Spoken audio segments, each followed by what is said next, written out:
Welcome to the Book Buzz Show with Cheryl, where we dive into the captivating world of books. Here at the Book Buzz Show, we encourage you to make your pages turn with joy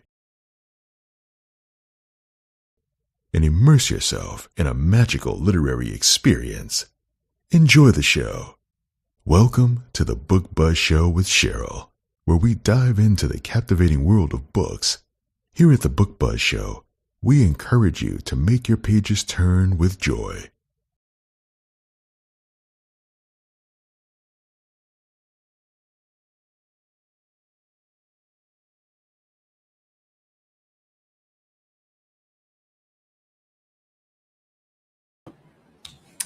Hello, and welcome to the Book Buzz Show. I am your host, Cheryl Brooks. And if you are new here, welcome. If you are returning, welcome back. If you enjoy the upcoming show, please like, follow, and subscribe to the show. Also, if you enjoyed today's broadcast, please also like this broadcast to help the show get seen. Also, please be sure to stick around for our second segment where me and my co-host, we do our weekly book highlight. So be sure to have pen and paper ready so you'll get the recommendations that we highlight. Also, here at the Book Buzz Show, we do discuss the book and the characters with minor spoilers, but we don't give anything major away that would, take away from your reading enjoyment. All right, today we have a great show in store for you. This author has been on before, and this has been a pleasure to talk to her, so I'm excited to have her back.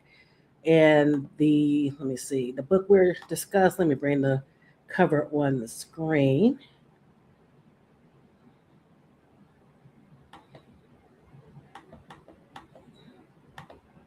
This is a beautiful cover, by the way. I love it. And the book that we are discussing this evening is The Defiant Queen by L.R. Jackson. Again, for those listening later, that's The Defiant Queen, L.R. Jackson, and this is book 2. The book 1, she was also on the show to discuss, and that was The Accidental Queen. That one is a good one as well for you to check out. All right, and without further ado, I'm going to bring on tonight's guest along with my co-host this evening, Katina Brown. Let's bring it to the screen. Hello. Hello. Welcome back to the show. Thank you. Thank you for having me. You are welcome. It is a pleasure. Looks like we have a few people in the audience. Hello, Myra. Thank you for joining us. Hello, Miss JB. Thank you for joining us.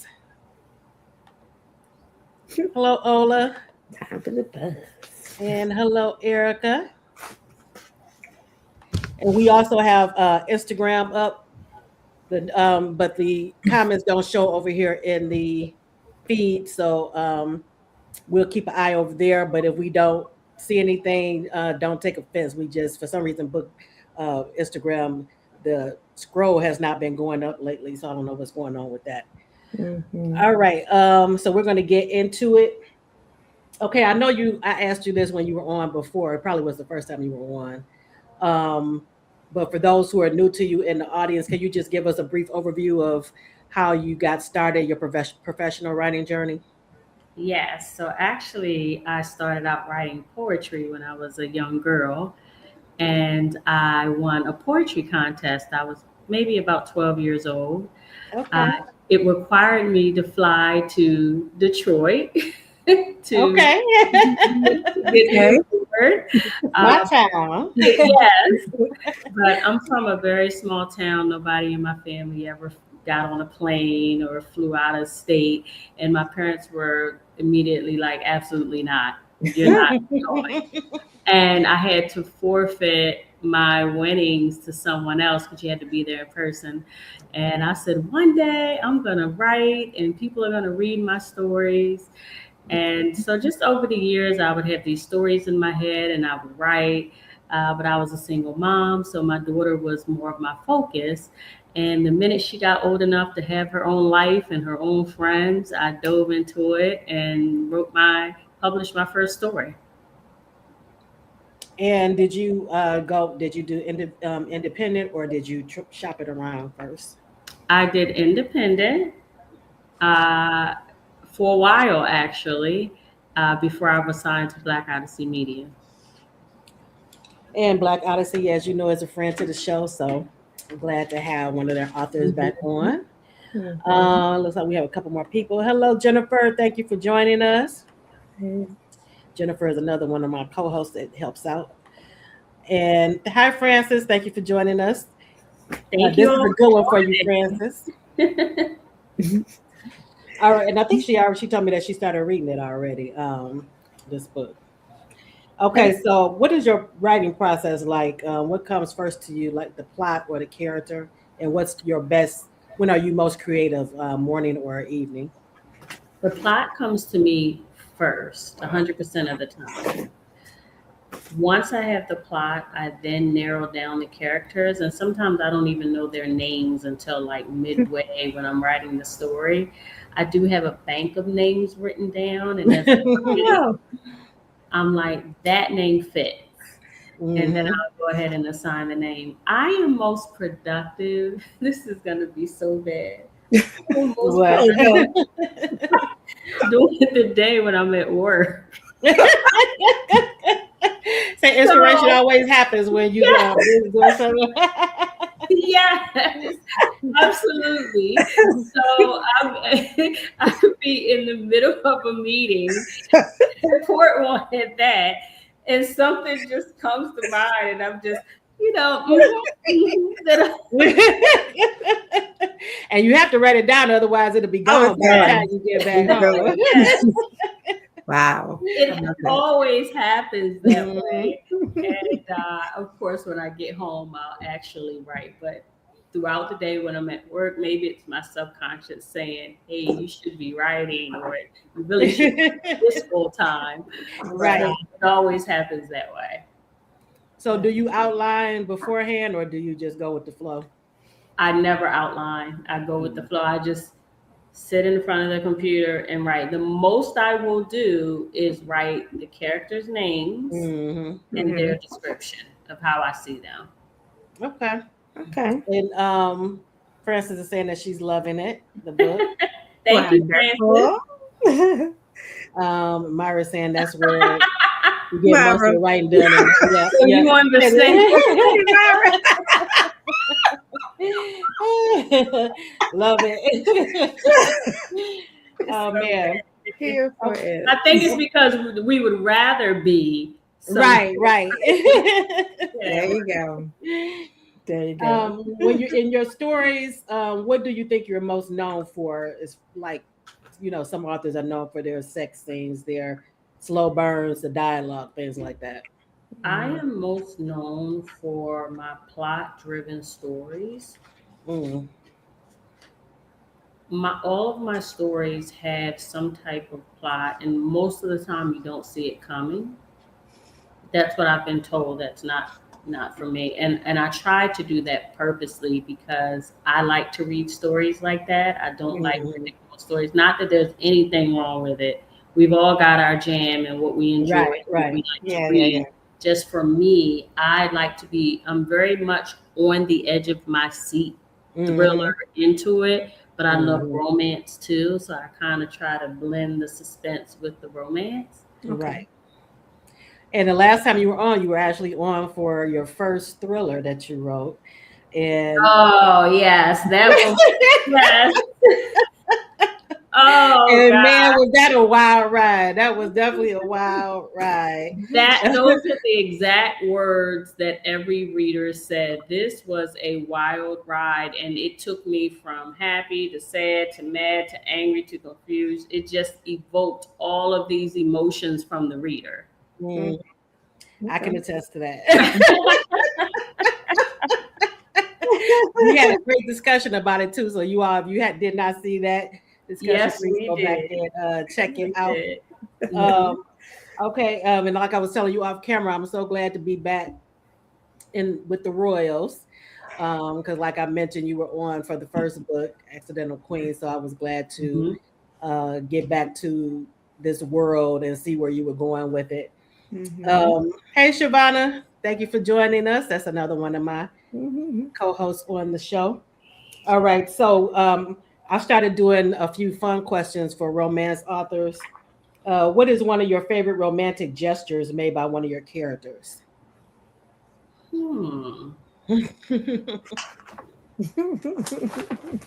I think I like when there's an unexpected surprise. So the male character does something unexpected. Flowers are normal, Mm-hmm. dinner is normal, but if one of the male characters does something really special, that means more to me. Mm-hmm. I like that too. And I like that in real life too, getting unexpected Hmm. surprises. Yeah. Hmm. Okay, so what's an overused romantic cliche that you secretly love? always, always the marriage and the baby at the end. Oh It man. will not be romance without marriage and the baby. But here's a fun fact. One of the stories I wrote did not necessarily have the happiest ending. And I don't even want to look at that Goodreads from that. I got so You know much that is heat that's for taboo for that. romance. It was a happy ending for the heroine. Okay. All of my stories, as you probably have noticed, are about strong women. They Mhm. are usually the heroines in the story without demasculating the men. Right. Mm-hmm. Mm-hmm. She had a happy ending, and it just wasn't with Right. him, and Oh. it Mm. didn't go well. So the romance community has made it clear Yes. Ooh. I need the marriage and I need the baby. Yeah. Otherwise, I'm not picking it up. Oh no. Yes, readers are always looking for the baby. You got to have an epilogue where Yes. it has some kind of Right, kid. right. You better get pregnant somewhere in Right, the right. story. Now, if you decide to do it in the beginning or the end, that's up to you, but it has Right. to happen. That's true. I totally agree. Yeah. And like you said, the marriage too. The we want the Right, the wedding. wedding, the Yes, the baby, Yes. wedding. We or want Yes. something. Mhm. Something. So it is over the top. It's in every romance story, but that's why people read it. That's true. true. That's That's true. true. And when you're in the mood for a good romance, what's your go-to movie? This is gonna sound weird. I rarely watch romance. I rarely watch it. I love suspense kind of movies. Okay, yeah. Mhm. I just binged The Lincoln Lawyer. That's Uh, one of my I favorites too. love things like that. Okay. Hmm. But if I wanted to watch an all-time romantic movie, it would be the Titanic. I Okay. think Epic, yes. that is the epic romance of all romance movies. Some would Hmm. argue The Notebook, and Hmm. that's in Hmm. the running, but definitely the Titanic. Yes, everything from even the soundtrack was like Yes, all of it. and I still bawl when Will she let him die? that guy. They save him. I mean, Oh man. Mhm, Yeah, I agree with you. That's that's a definitely good one. that's definitely an epic love story. Love it, love it. mhm. Okay, did you see on about the bookshelf? What's on your bookshelf? Did you have any book recommendations that you have enjoyed? Did you see that part on the email? There are some books I enjoy. I have a few key readers that I read everything that they write. Shanora Williams is one. Okay. I read all of her books. Kennedy Ryan Mm-hmm. is another one. Those are probably the main two. Okay.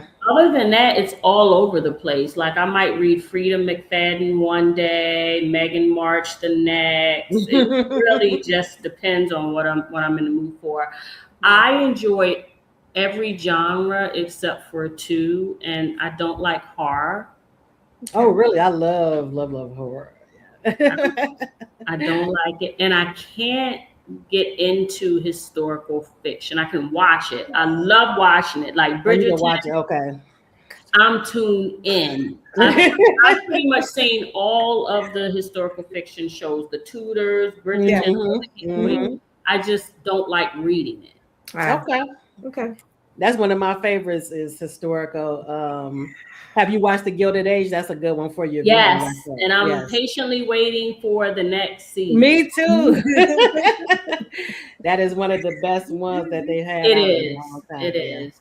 And when I saw Felicia Rashad, oh, I was Yes, and she's playing that role too. Yes, she is. Yes, she is. Oh man. Okay, so we're going to get into the book and the characters a bit. For those who are new to the series, can you give an overview of what it's about? Yes. So it stems from book one. In book one, the main character had a best friend named Shea, who developed a connection to the male love interest's best friend. So people wanted to hear their story because it kind of dropped off. They were side characters. So Right. you knew they developed this relationship, but people wanted to read more. So that prompted me to dive into their story and pick up where they left off and give you just a really nice plot driven romantic story without giving anything away. So is this going to be just two, or are you planning on doing a There's longer one last one, and when you get to Okay. the end of this book, Yes. it's going to be a shocker, It is. which leads into the third book and the third and final book. Love it, love it, love it.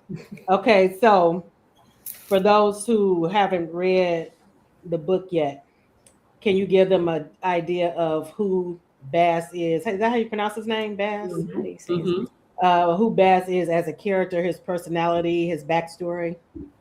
So Bass was the senior advisor, right hand of the king, best friend of the king, and made sure that the king was on top of every meeting, every duty. Wasn't he like security or something too? Yes, Or he that was just his- everything. okay. Yes, Okay. yes. And they grew up together essentially. He is tough but quiet. He has more of a quiet authority. And you start to see that change in this book because he did something he never thought he would do, which is fall in love.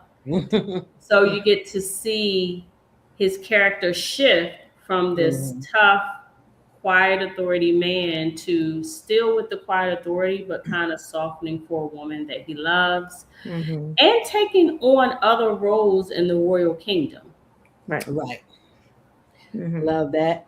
And before we go into Shea, I wanted to ask you about the cover. Did you have any input as far as the cover? Because I love this cover. Love it. Thank you. I will tell them what I'd like to see, and they almost always bring it to life. I just love beautiful Black women on covers. Unfortunately, in the book world, books like this don't always sell. Some publishers force you to have a plain cover, right? Different race, but I love Black love, and I love Black women on covers, and they capture it perfectly. That is beautiful, and your first cover was beautiful too. Yes. Queen. Yes. Yeah, that one was beautiful too. All right, so the next character, the other main character, is Shea. And can you tell us a little bit about her personality, her backstory? Yes. So Shea is the supportive best friend who was engaged to be married, had her own business. Her life was just a model life of what a woman would want. And then her fiance cheats on her. And now she's deciding do I still want to be here in this space that I've been living? Do I still want to live in this home that I shared with him? Do I still want to run this vet business that we had together? She's rethinking how she wants to move on with her life. Mm-hmm. And she thinks that she's never going to love again after she's been hurt. But then she realizes that he wasn't the one for her anyway. Right.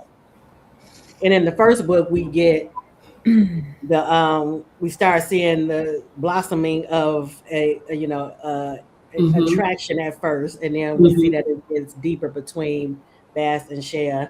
Which is probably why you got people, readers saying, okay, what's going to happen with them? I know. And you actually get some of the backstory from the first book. Like, it will talk about how things left off, what happened to bring them to here.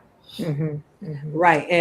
And Shea, she leaves abruptly because Bass, he's the best friend of the king. Well, he was the prince then. Yeah, right. But he's also considered family, so he had to they asked him to marry basically somebody else to merge to two kingdoms basically. Yeah. Yes. In order to, if they had another war, it could be devastating for their country. Right. So in order to maintain peace, Bass needed to marry their opponent's daughter. And it just I liked how it opened up with him and his wife.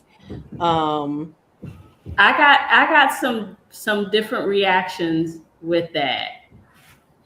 Well, I like that we got to see that he was struggling as far as he never got over Shea. Right. Yeah. Didn't like the way he treated her too much, but then we did find out that they had some kind of agreement that he was on front, which made it a little better. Absolutely.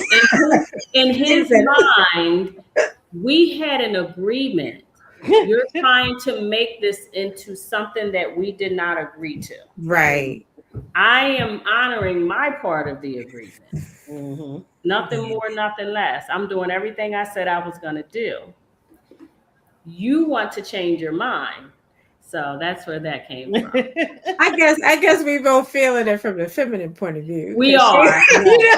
Right. Really? We all would be same as she was. We would be saying the same thing. Now wait a minute. Right. So yeah, I can see why some people would have a problem. You don't like me a little bit? Right. You know, relationship with me a little bit? Hey, I don't know. But you know what I like too, that we see his personality because he's used to fixing everything. Right. Yeah. And he's used to taking control. So even though he's not with Shea, I thought it was kind of comical how he was still keeping tabs on her and and making sure that everything was everything because he tripped out when he found out she was going on the date. Yes. You know, he has a whole wife, but he tripping out about her going on the date. Absolutely. I mean, and that was wild. Like, to know the details of what happened in the room, I was like, what? But he brought that on himself because Defari told him not to do that. He told him not to do it. And he did it anyway. So, but in his mind with the wife, right, she was also using him. She took the opportunity to say, I'm going to have access to the royal family. I'm going to have money. I'm going to have status. And this is the agreement. I'm fine with it because I'll be taken care of. Yeah. Then she kind of flips it, and it's almost manipulative in a way, if you think about it. You know, I agreed to this because I want all this. And now she's trying to make him feel bad because he's doing exactly what they agreed to do. That's true. That is very true. That's another way to look at it. It is. If he wasn't taking care of her or something like that, it'd be a different story. Right. But he was respectful in a way. He was keeping tabs on shit. But he was respectful. He took care of her, made sure she had everything she needed. Yeah. Kept up his end of the bargain. And even during the scene when he says, "This isn't the time right now. I want to give her the respect that she deserves." And there's some remorse there, as you read. Right. Yeah, for sure. He thinks back to say, yeah, maybe I didn't treat her as good as I thought I treated her. Right, and right, now right. I've lost the opportunity to apologize or to make it right. Right. Like I think it was presentation maybe, and how it came out that made it a little raw. Absolutely. Mm-hmm. And he's so authentic. He's not. He doesn't sugarcoat. No, so I love that about him. That's his. To me, I love men who are straightforward and not a bunch of games. So I love that about him. I love that. And I think I told you this in the first book, but of course it shines through in this one as well.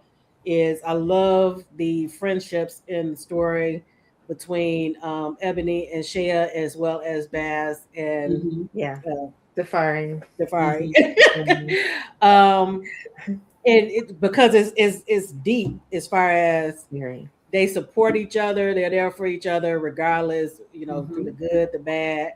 And Ebony, she was definitely. She like Defari told Baz, she doesn't tell me anything that they talk about. That's between them. She's like a vault. She is not about to. So I love that. And once you read Baz's backstory, you come to see why him and Defari are so close. Yes. Literally since they were kids. Right. Yes, love their relationship, and because they're more like brothers. Yes. And I love that even Defari's parents thought of him as as a family. As family, And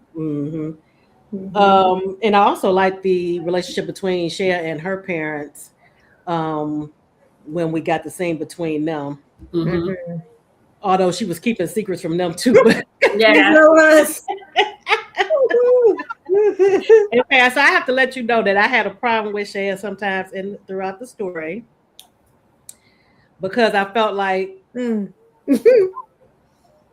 she took the choice from Baz. And even afterwards, as everything played out, and she made this decision, it still was him. That was, it was a sacrifice for both of them, but it was her decision. It wasn't that decision twice.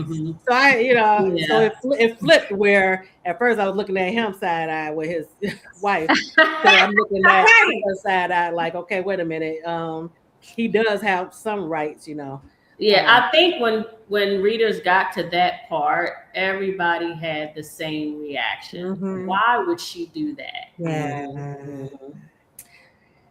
That was a hard one too. It was. And even though she explained it, his point was all of this could have been resolved with a conversation. Which is usually the case in romance. Yes.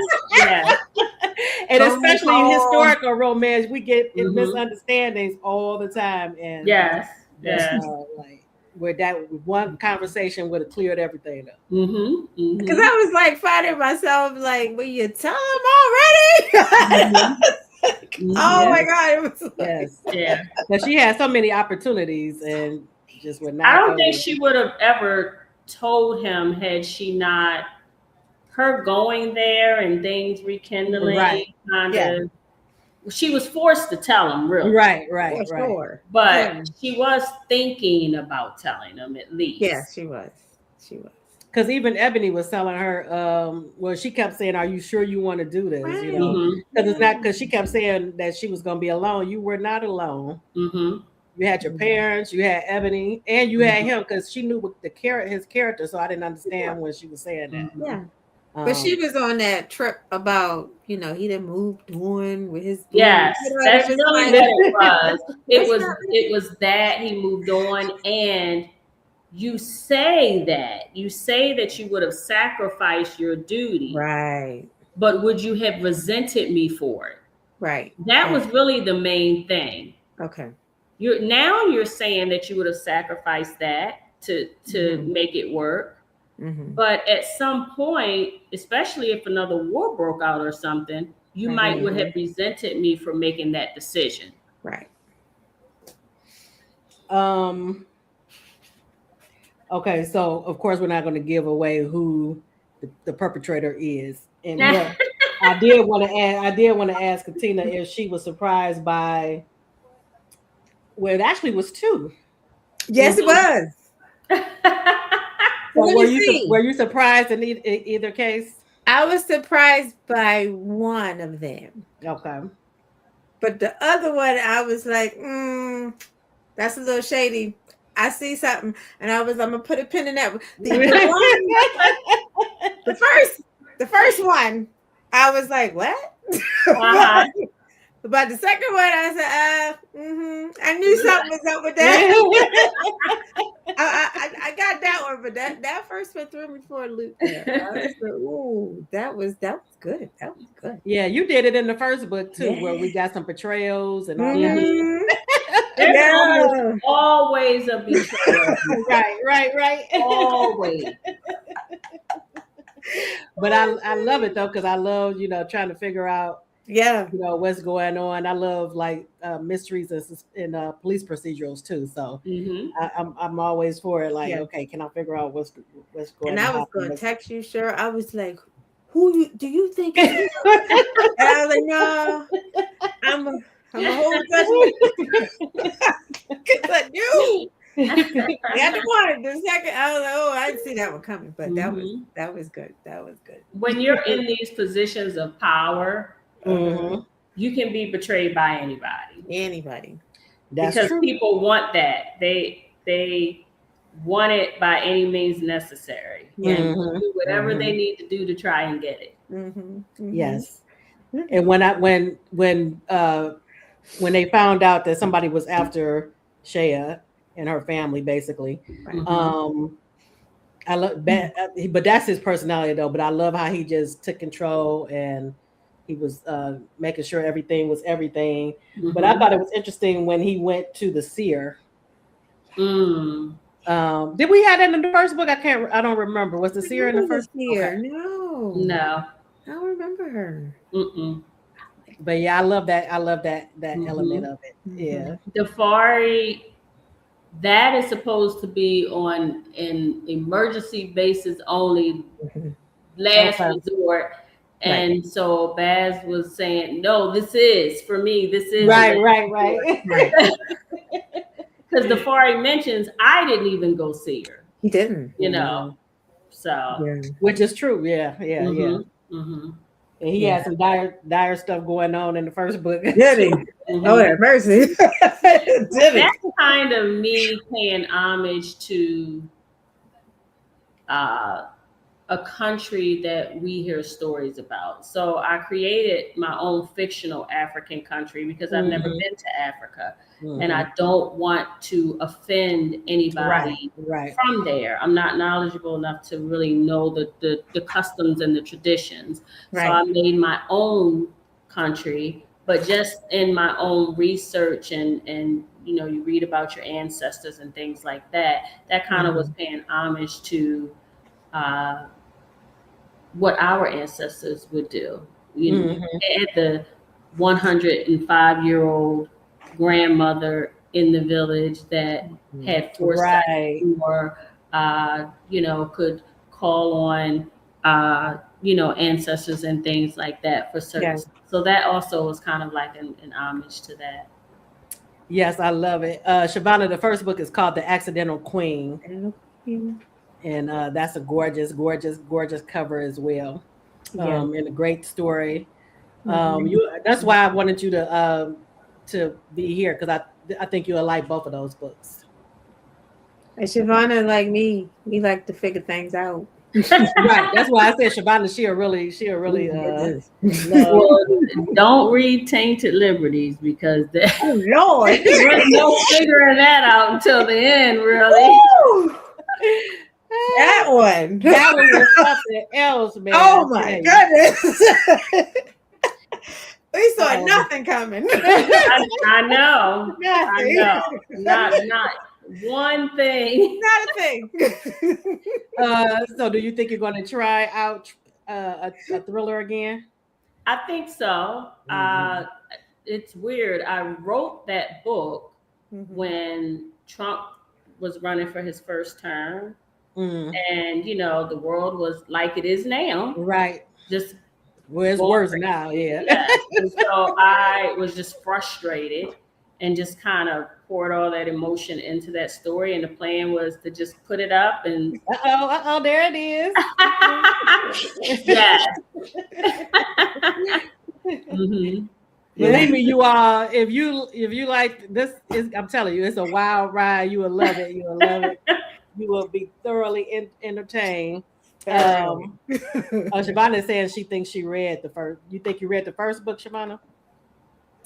Okay, so you know what I love too is we get, like you said, we get Baz's backstory as far as him growing up in an orphanage until he was found by the king and brought home to be a companion for Jafari. Jafari, what is his name? Jafari. Okay. Yeah. And I love the aspect too of him giving back to other orphans. And was it the same orphanage that he was in, the one that he was running? Yes. Okay. Yes. Yeah, love that. And you probably, when you read the story, you get to the end, the acknowledgments, and you get to see kind of some inspiration from it. I found out about 5 years ago, I have a sister, and when her mother and my father split, he never told her that she was pregnant. So my dad had knowledge of another daughter. She got pregnant, told everybody the baby died, and she gave the baby up for adoption. And it wasn't until through Ancestry DNA, it connected us two together. And so I found out I had a sister who had been adopted and raised, but she was trying to find her biological family. Okay. That's what sparked her to take the test, and it connected her to me. And I'm like, my dad's like, if you had any siblings, I'll tell you. So I said, well, what is your mother's name? And she gave me her mom's name, and I said, well, Dad, you know a Gwen? And he's like, oh yeah, but she didn't have no kids. We broke up young. I'm like, yes, she did. So she didn't grow up in an orphanage, but she was adopted, and that's kind of where some of that came from. I love that. When I read that at the back, I love that story. Yeah, and we grew up probably 30 minutes apart. My town, her town was probably 3 towns over, and we were at the same prom and didn't know it. Oh my goodness! I was dating a guy in high school, her high school, 2 towns over, and it was her senior prom. It was his junior, and he invited me. And she saw the prom picture and was like, that was my senior prom. I'm like, oh, I was there. She's like, yeah, I went to school with him. And it's just like we could have crossed paths so many times and not know it. So. I love that. It's reminded me of what happened with Oprah too, when her sister found her actually years ago. I think it was like towards the end of her doing the Oprah Winfrey show. Yeah. Shabana is saying it was Tainted Liberties that she read. She beta read. Oh, okay. Yeah. That's a good one. And Erica is saying that Ancestry is amazing. Yeah. It is. It is. Definitely unexpected because, if she would have told him she was pregnant, I might not have been here.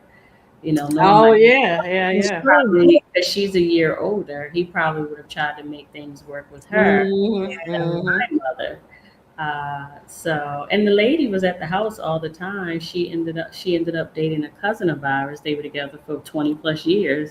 So they were at the family barbecues Oh, and never once mentioned, hey, by the way, you got another daughter. Oh my yeah. goodness. It's amazing the stories that you hear from people and different Mhm. families and stuff. Yeah. Hmm. That's Hmm. amazing though It that is. you two were able to connect. I Yeah. mean, I mean, I was raised an only child. Mm. So it's just been me and my parents for 40 plus years. And then I find out I now have to share my my dad. Right, It's, right. it's sometimes I still have to remember to say our Oh father, yeah. Yeah. Yeah. not I Yeah. can mine. imagine though. Yeah. Mhm. So, Mhm. That's Mhm. amazing. hmm. You know what I enjoyed too in the story is the action that was in it. Yes. Loved Yes. it, loved it, loved it. Mhm. Mhm. It's like it was playing out. I could just see it I as I know. was reading it. Yeah. I love writing those scenes. Yes, her in the boat, but and Yes. her being Yes. afraid of water. You know, not being able to swim. And Oh, Hmm. I was okay. feeling all of it. Yeah. Yeah. She was a fighter. Ebony was a Yeah, fighter as yeah. well, but Shea was. Cher was more seemed She like was she was feistier. yeah. Mhm. Um, Mhm. the feistier of the two. Even though we saw Ebony, you know, she stepped up Mhm. too She when did. she Yes. needed to. Mhm. Um, but just love all the the dynamics of the relationships because I love, and I probably told you this with the first book. I love strong friendships, so I love their relationship. Yeah. Um, and Mhm. how when Shea and Bass were leaving, and what Defari had said something about basically that he was gonna let them get him space, and Ebony looked at him like she didn't say anything right then, but And they showed up later. yeah. I guess she said, "What? That's my best friend. That's Yeah. her best friend." Yeah. Mhm. Yeah. So Mhm. that was hilarious to me, but I loved it. Loved Yeah. Yeah. it. The Friday said we left 30 minutes after you all left. Right. Right. I think men are very hands off, like, all right, bro, I'm gonna let you go ahead and handle that. Let me know how it turns out. And the women are like, oh no, that's my best friend. I need to know what Right. she's Right, and doing. that's No. what he said. She said too. Mhm. He said I was reminded that you two are Okay, so family. that That you two are family. reminded. Yeah, she said we getting on that plane. Yes. Get your stuff. That's what she said. I So read between that that one. was one of my standout. Yeah, that was one of my standout moments. I thought Yeah. I was saying I know that's right, Ebony. That's funny. That's not even a scene that I probably would even. Um, Had thought that was that. yes, yes. That made me But laugh. I I know love that's how me and my girlfriends Right. would be like, "What? Oh no, Yeah. we." Yeah. yeah. Yeah. But I love just the way he said it too. Like I was reminded. Mhm. Mhm. like I guess she said, wait a minute now, they're our family. Mhm. Yeah, they're not It ain't going no alone. giving space when they need us. Mhm. They got Yes. their 30 minutes. Mhm. Right? Mhm. We Yeah. good. Oh man. So what stood out to you, Katina? Anything besides what we I talked about? I love that I thought who I thought would save the day did not. And it was very cool. That because I'm thinking, the shed, and it's like, oh, they're gonna figure this out. And Mhm. then kind of didn't. And somebody, It was right. It ended up being somebody, and it was like, okay, yeah. that's a surprise that I love because it was like I kept thinking they were plotting that we're gonna Mhm. get out of here, Mhm. and I'm thinking, oh Lord, I They're don't know gonna what's break gonna happen, away and mhm. Right, Mhm. and then right. like the And if you savior of the notice, day. yeah, if you notice in the Accidental Queen, it was kind of the same thing.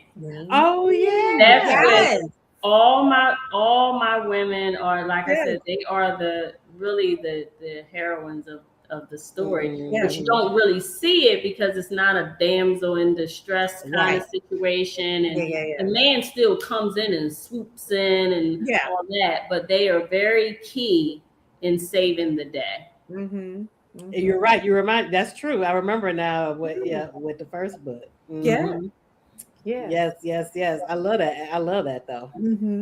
Because it's not always the guy that's got to be the savior. You know, we fight just as hard for our men too. Yes. So I love that. You have anything else coming up that you can talk about? I have the third story that should be coming soon. I think end of 2026 or early 2027. I can't recall the date, but this will be the last story in these worlds. Okay. Although it's been fun writing, I don't get pleasure out of having a lot of spinoffs and series. Oh, okay. I know there are some popular books where there's like 12 pieces and all that, and even longer. Some of them I read every single one of them. I just don't like writing. So I have that, and then I have The Seductive Assassin that's going to be coming out. That's probably the favorite story I've ever written. It's about a woman, a hit woman. So, and that's another favorite of mine. I used to watch Alias, and I love so Alias. Black hit woman who pretty much falls in love with her target, and another wild, suspenseful ride. So super excited about that one as well.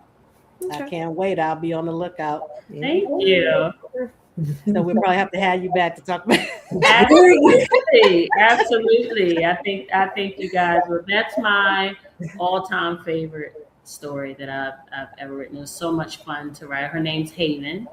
Okay. And, I love that name. Yeah. I lived on a street that was Haven, and I was like, oh, that'll be a nice. Right. Try to come up with names and stuff. You come from you have to look every So, and she is. I think you guys are going to love her character. Okay, I'm sure, because that's one of my favorite. My favorites is suspense. So I can't wait to read it. But congratulations on the Defiant Queen, and much success with it.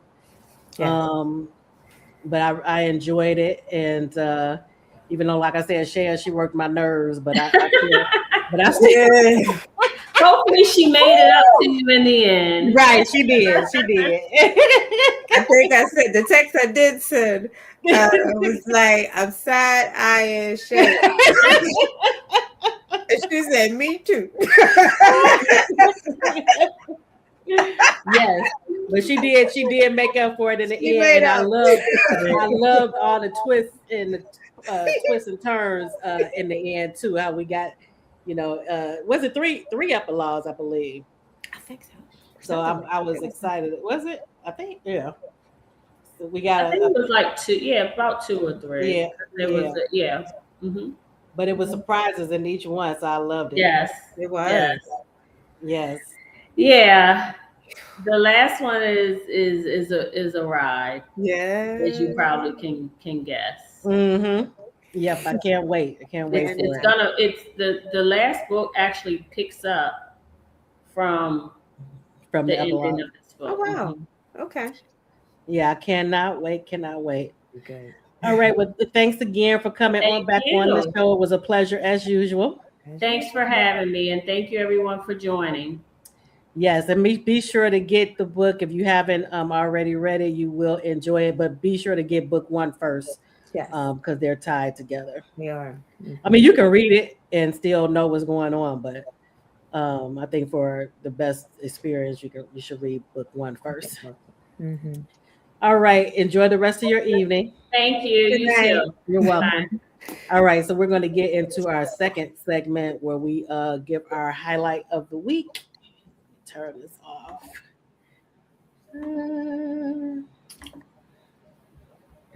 Oh, and be sure to get Tainted Liberties too. Believe me when I tell you that book will have you like I said, that's the perfect thing to say, a wild ride.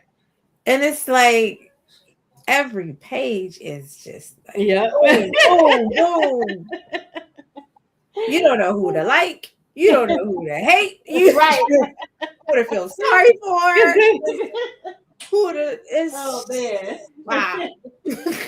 Yeah, for that to be her first, but she gives a little thriller with more. It's more suspense in It's more the suspense world. for sure. Yeah, but it's That not way. that big of a leap for her to do the thriller. No, So I think she did a great job. no, not that big. No. Her first foray into it. Um, and Instagram, I don't know if it's people on there. For some reason, it's not showing me if I you don't are see if you anybody. have any comments or anything. So not ignoring you or anything. For some reason, it's not scrolling. Okay. So we'll get into our highlights. You want to go first? You want me to go first? Let me see. I can go first. Okay. Is that it? I picked a little shorty, a little cutesy this time Yeah, around. when I saw it, I'm like, okay, I like it. The Cutesy. cover. It's cutesy, but Lord have mercy. This is this one I picked is Stupid Cupid. And which is actually an article in the book. That's the name of an article that they do in a newspaper. Okay. But I think I'd gotten it free somewhere on some weekend that somebody was like, get all these books. But this is by Genesis Woods. Um, it's 163 pages, very, Okay. very short. You could gobble it up in probably one night, if you wanted to. Mhm. But I'll read the synopsis real quick. Taylor Okay. Evans doesn't hate love, she just hates what it did to her. After her boyfriend of 2 years does the unthinkable, Taylor's hurt and bitterness is expressed on paper when she starts writing for the Gazette's advice column, Cupid's Kiss. The thing is, Taylor isn't feeling the tiny love god anymore and wants the rest of the town to feel the same way. When someone unexpected reveals the feelings that he's been keeping from her, can Taylor trust that stupid Cupid is on her side this time around? Or will she push the one person who's always been there for her away and give up on love completely? So this, I laughed, I was sad, and I was happy because things turned out like I thought they would. Right. Uh, but the female main character is Taylor, and the male main character is Kinber. I like that name too, Kinber. What is it you said? Kenda? Kinber. Oh, Kimber. Okay. Kenvever. Okay. Interesting. That's But different. I said there was a cute little story. Kind of for me, it was friends to lovers, even though Amazon, it gives it like workplace romance, but they were best friends. So this was uh I said that it gives you love and respect between best friends. You have big family support in here. Good mamas and daddies, because for a while we had very dysfunctional Yes. a lot of dysfunctional parents. But these were really well. There was a grandfather that was a little questionable in here, but that was remedied rather quickly. But there was family support. There was chemistry in here, strong chemistry, and there was just this. Kinver was an alpha. Just some things that he did behind closed doors, I was just like, my mouth was open, like, Oh, for what? real? Okay. What did he just do? So I read it again just to make sure I didn't miss it. But this is my little synopsis I wrote. Kimber and Taylor already love each other as best friends. She has already made sacrifices to come to town and work on his family's paper. Circumstances at the office, along with Taylor's personal issues, bring them to a place where they have to make decisions about their business relationship and their personal relationship. And I have been curious about this. I had it on my TBR for a very, very, very long time. So I finally just read it one Saturday, and I was just like, best decision. Yeah, that's what Jennifer is saying too. She read it and it was good. So it was quick. It's quick, but it was good. I recommend it if you're trying to get out of maybe a little slump. It's one of those. It's got some humor in it because she get drunk a couple times, and and then there's some part of the part that made me laugh was it with the column. People write in about their issues, and she would have to give advice. Well, initially her advice was all lovey-dovey and like, oh, right. And then she got things happen with her boyfriend or ex-boyfriend, and that column changed. And she got so that alone right there is some comical. Yeah, it turned dark, and so she had to get called in the office a couple times. Like, all right, like what is going on? And then they got to the point where they were, because it was a small town, they started to recognize some of the people that were writing. They were trying to figure out who was who. Like, I think that's Miss Johnson, and then stuff like that. So it was, and it actually turned out to be some of the people, and after she wrote that first like really honest article, people started writing it more because they really liked the honest answers that she was giving, as opposed to the lovey-dovey stuff. And the town itself was built, and the whole theme of the town, if I could say theme, was basically around love. Okay. And so anything opposite of that was like rejected or not very popular. So she got into some trouble here and there because of her honest comments in the column. But it's a fun ride. It's a fun ride for sure. I just put it on my TBR. I'll probably read it during the readathon. Mm-hmm. The cover, I think it was the cover that got me too. I kept looking at this because I thought it was a cute cover. So. Thank you, Shavonna. Hello and welcome, author Cheryl Barton. Thank you for joining us. Hey. All right. So mine this week is, let's see. This is one that I read, I think in 2020. And I loved it. It's a paranormal, also an IR. And I read a few books by this author. Okay. Shay Rucker, and I've loved everything that she's written. That I've read. This one is called The Kagaran's Gift by Shay Rucker, and it is a paranormal romance, and like I said, IR. Okay. And it was published in September 2020. It's 330 pages. It's not on Kindle Unlimited, but the ebook is $3.99 as of this broadcast when I looked at it today. And the synopsis is, a curse upon the cursed is perhaps the goddess's most calculated gift. Takura of some of these words I don't know how to pronounce, but Takura of the Indomitus Witch Trinity Cillian Kagarian.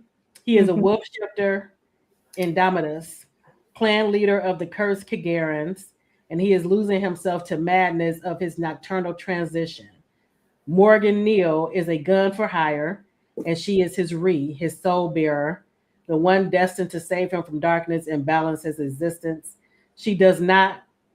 And that's the funny part, because it's some humor in it too. Okay. I guess they're saying that she's supposed to bring that to him, but in the beginning she does not. Oh, Lord. This human is a bloody curse, and that's what he said, because it's set in Ireland.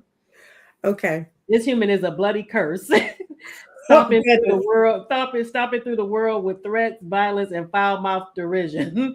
She is the first weapon launched in an unprecedented attack against his clan, and if left unsolved, her mysteries may very well be their undoing.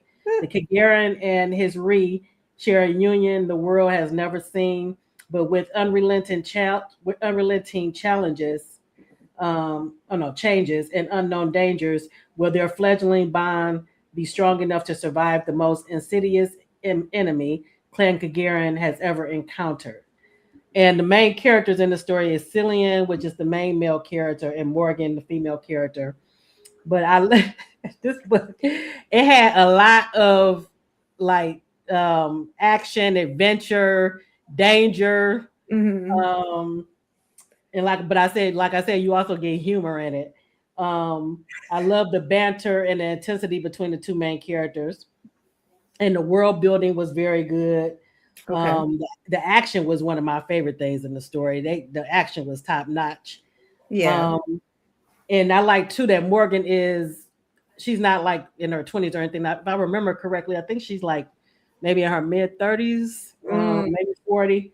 So I like that she was a grown woman, and she was definitely a badass because she was a gun for hire. So people hired her if they like she was hired to go to this castle, which was his castle, Oh, Lord. But she didn't know that. Okay. As protection for one of her friends who is a guy, but he's no fighter. So he always Oh, hires her, and he's a thief. So he go in there to steal something because he was hired to steal something.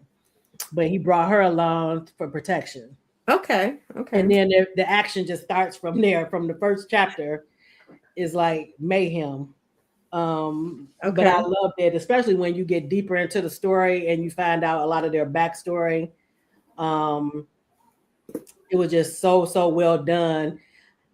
The only thing is, I was waiting, and when I was reading through the reviews today, a lot of people said the same thing. We were waiting for a book 2.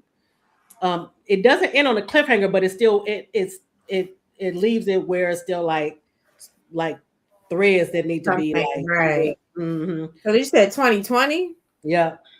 Oh, that's wow. Now I do notice she kind of like disappeared for a minute. Maybe took a step back. But I just noticed that she did recently just release something, and a lot of people are saying, glad to have you back, Shay. Glad to. So she just released something, but not this. This is what I'm waiting for is book 2 and this. But yes, it is so well done, so good. And like I said, it stayed with me all these years, so still love it. So if anybody likes paranormal romance and IR, that's another thing I like about it too. It's not just IR, it's as far as the couple, but it's a lot of diverse ethnicities. Well, I can't say it. In the story, so a lot of diverse characters. So I like that aspect of it too. That's cool. Thank you, JB. Thank you. Yes, Myra, it's very, very, very good story. And like I said, everybody was one of the follow-up stories that tell you how good it was. But you said it wasn't a cliffhanger though. It's not a cliffhanger, so you still would be fine reading this book.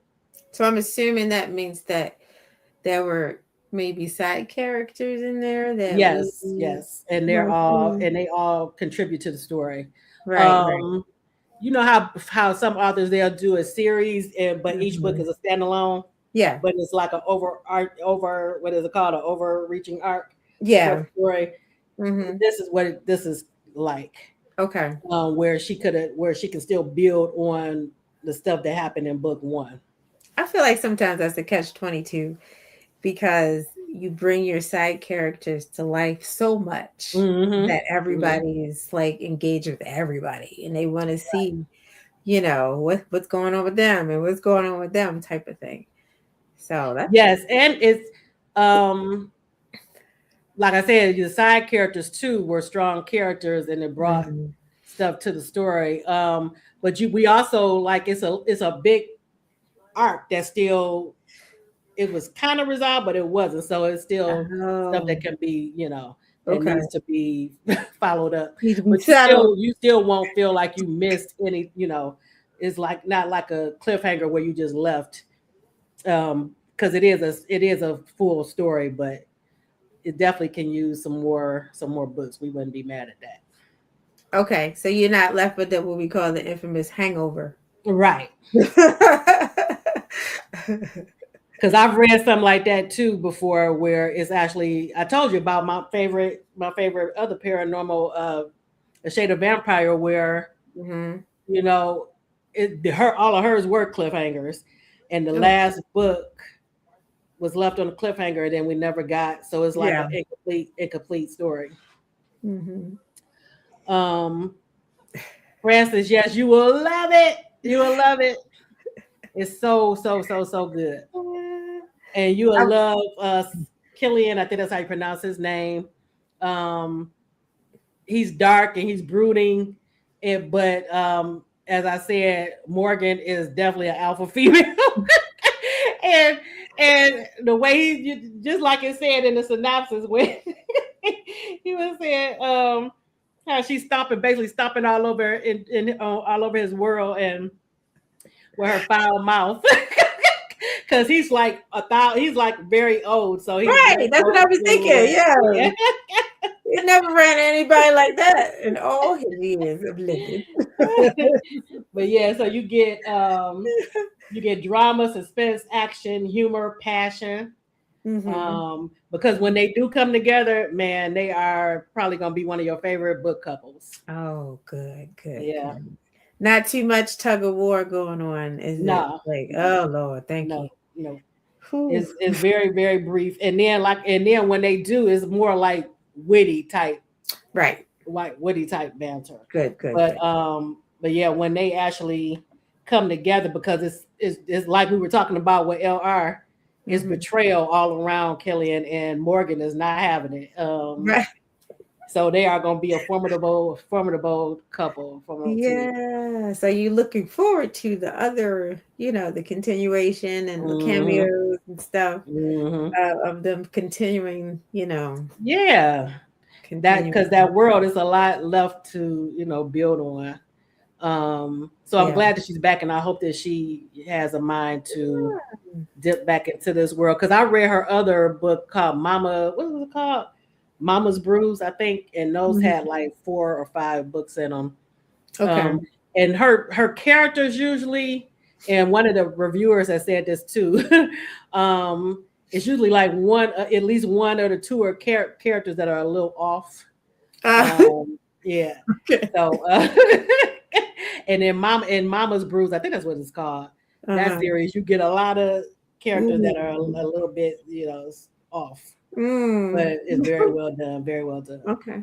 So she's one that you should, check out, Shayra. I love me some paranormal. So. Yep. I don't think you'll be disappointed. Yeah. Let me see who comes up next week for you all. Okay. So Monday we'll be on. Me and Jennifer will be on with Elle Wright. And we'll be talking about her latest book, X Dilemma. I'm excited to talk to her about that. And then the following week, it'll be a new author, Yasmin Ango. Yes. And her thriller, Behind These Four Walls. And me and Katina will be on with her. We will. So we have some good ones coming up in the next couple of weeks. And so hopefully you all be able to tune in for those as well. And again, if you want to hear more about L.R. Jackson, we did do 2 more interviews with her on her first book with the Royals, and then with her thriller through Black Odyssey, Tainted Liberties. So those were good interviews as well, if you haven't checked those out.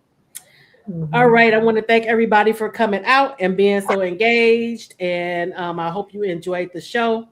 And we'll see you next time. All right. Good night.